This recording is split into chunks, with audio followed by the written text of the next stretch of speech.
न्याय की कुर्सी पर बैठे इंसान पर जब कोई इल्जाम लगता है तो सिर्फ उस इंसान से भरोसा नहीं बल्कि जस्टिस सिस्टम से ही भरोसा उठ जाता है। ऐसे में लोगों का ट्रस्ट और फेथ वापस से जीतना बहुत ही मुश्किल हो जाता है। शायद आप समझ गए होंगे कि हम यहाँ पर बात कर रहे हैं जस्टिस यशवंत वर्मा के केस की। अब सूत्रों से पता चला है कि सुप्रीम कोर्ट ने इस केस में जो 3 जज कमेटी की इंक्वायरी रिपोर्ट बैठाई थी उसकी इंक्वायरी रिपोर्ट ने इलाहाबाद हाई कोर्ट के जस्टिस यशवंत वर्मा के खिलाफ काफी दमदार और चौंकाने वाली बातें सामने रखी है। ये रिपोर्ट 3 मई को फाइनल हुई थी, जो कि फिर सीधे सीजीआई संजीव खन्ना को भेजी गई थी और जिन्होंने इस रिपोर्ट को आगे फॉरवर्ड किया था प्रेसिडेंट और प्राइम मिनिस्टर के पास। अब इस रिपोर्ट की कौन सी बातें हमारे सामने आई है, इस केस में क्या हो रहा है और इम्पीचमेंट मोशन का क्या अपडेट है अगेंस्ट जस्टिस यशवंत वर्मा, चलिए सब कुछ एक एक करके देखते हैं। ये इंक्वायरी तब शुरू हुई जब 14 मार्च 2025 को 30 तुगलक क्रेसेंट में जो जस्टिस वर्मा का एलोकेटेड रेसिडेंस था वहां आग लग गई।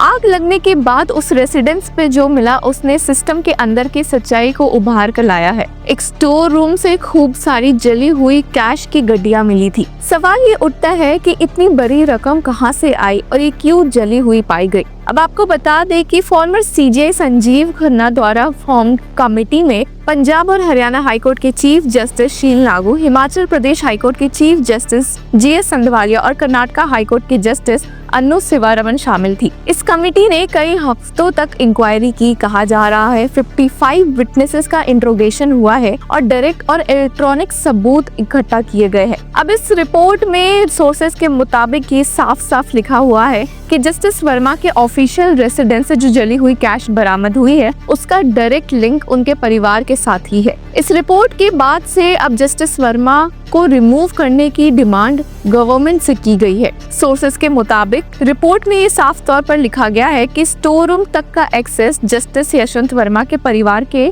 कवर्ड या एक्टिव कंट्रोल में था।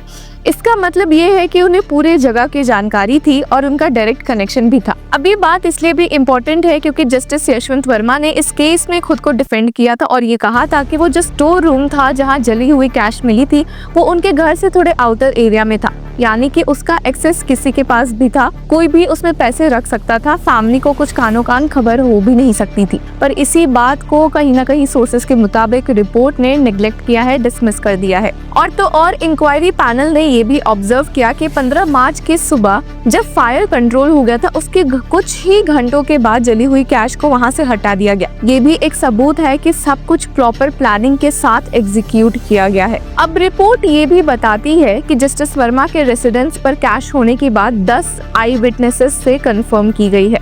अब इस 10 आई विटनेसेस में है उनके स्टाफ, कुछ सीआरपीएफ के गार्ड्स, कुछ दिल्ली फायर सर्विसेज के लोग और कुछ पुलिस ऑफिशियल्स। जज की बेटी जो उस समय फायर के वक्त प्रेजेंट थी उसका भी डिटेल्ड क्वेश्चनिंग हुआ। जस्टिस वर्मा का भी क्रॉस एग्जामिनेशन हुआ, लेकिन ना तो उन्होंने कोई सैटिस्फैक्टरी आंसर दिया और ना ही ये भी बताया कि इतनी बड़ी कैश की अमाउंट उनके घर में क्या कर रही थी। अब एक जज के घर में इतनी बड़ी अमाउंट मिलना अपने आप में ही एक बुरा संकेत है। जब पूरा सिस्टम ट्रांसपेरेंसी की बात करता है और वैसे में एक सिटिंग हाई कोर्ट के जज से इतना बड़ा अमाउंट मिले तो जुडिशरी की क्रेडिबिलिटी टारगेट होती है।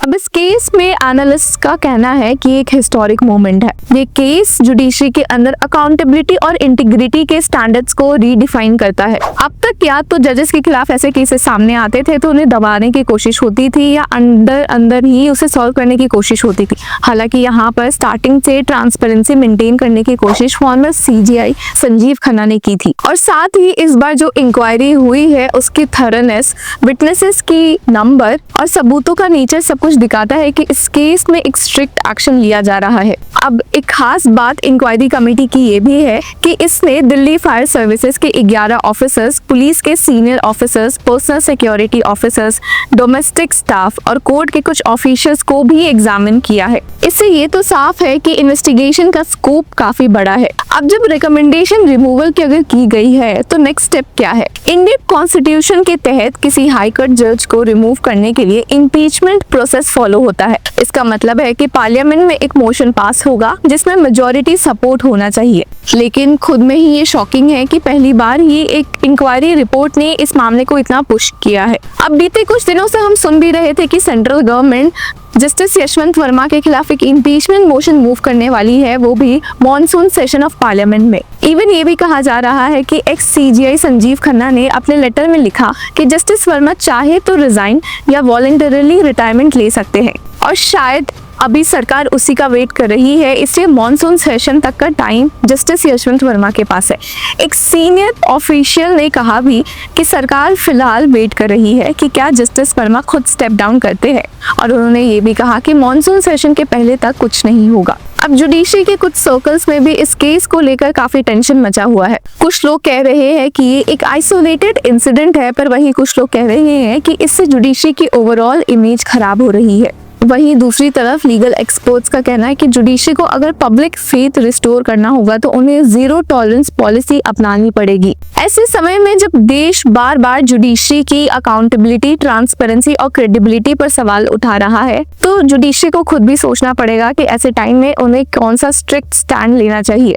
अब सोचने वाली बात ये भी है कि अगर इंक्वायरी रिपोर्ट के दौरान ही इतने सबूत मिल सकते हैं, तो क्या कुछ केसेस ऐसे भी है जो ऐसे ही रफा दफा कर दिए गए थे, जिसमें अच्छे से जांच नहीं हुई थी? क्या जुडिशरी के अंदर एक साइलेंट क्लीन अप चल रहा है, या फिर ये बस इकलौता हाई प्रोफाइल केस एग्जाम्पल है जो हम सबके सामने आ चुका है? पब्लिक के लिए ये केस एक और रीजन बन गया है जुडिशरी को क्लोजली देखने के लिए। ट्रस्ट बिल्ड करना तभी आसान है जब न्याय देने वाले लोगों पर भी न्याय के सेम स्टैंडर्ड्स अप्लाई हो। जस्टिस वर्मा के केस में अगर उन पे लगे एक्यूजेशंस, एलिगेशन सच हो जाते हैं, तो उनका रिमूवल एक पनिशमेंट नहीं बल्कि एक बड़ा मैसेज भी होगा कि अगर तुम किसी भी पोस्ट पर हो पर गलती की है तो उसकी सजा भी मिलेगी। जस्टिस वर्मा ने अब तक पब्लिक में कोई स्टेटमेंट नहीं दिया है। इनिशियली उन्होंने बस यही कहा था कि उनको टारगेट किया जा रहा है, उनके खिलाफ फॉल्स केसेस लगाए जा रहे हैं। लेकिन अब जो रिपोर्ट फॉरवर्ड की गई है पीएम और प्रेसिडेंट को, तो उनके जवाब का एक इंतजार लोगों में है। अब कई लोगों का ये भी मानना है कि इस पूरे केस का एक सीधा मैसेज निकलता है,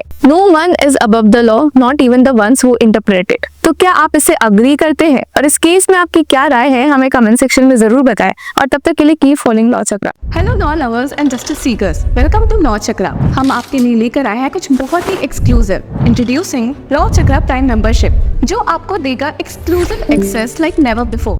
फुल इनसाइडर एक्सेस, वो भी बस घर बैठे। यही नहीं, प्राइम मेंबर को मिलेगा access to exclusive interview session with renowned जजेस, लीगल एक्सपर्ट्स एंड लॉयर्स। ऐसे इनसाइट्स जो आपको कहीं और नहीं मिले। इसी के साथ अगर आप कभी सोचे कि हम कैसे लेकर आते हैं आपके लिए ये लीगल अपडेट्स, तो इसके लिए भी प्राइम मेंबर्स के लिए है हमारे पास एक special sneak peek behind the scenes of law chakra. Brainstorming session से लेकर ब्लूपर्स तक सब कुछ।